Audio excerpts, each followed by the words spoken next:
আমি ছিলাম তো ওই টাইমে আমি চেয়ারে বসা ছিলাম, খানা প্যাকেট করতেছিলাম। ওই টাইমে মনে করলাম যে প্রথম মনে করলাম যে মানে কি একটা ঝাঁকিকে মারলো, পরে পরবর্তীতে যে মারা হইলো, তারপরে মনে করলাম যে না ভূমিকম্প হইতেছে। তারপরে মানে আমি স্তরে বসে রইলাম, এমন কোনো আমার যেখানে ছিলাম কোনো সমস্যা হয়নি।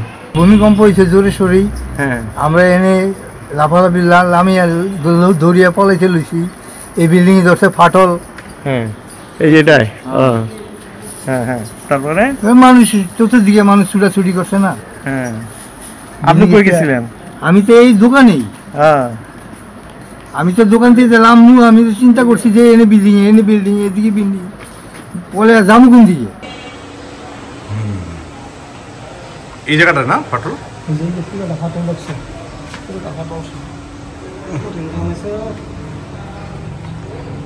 বিমটা ফাটল দোস্ত না,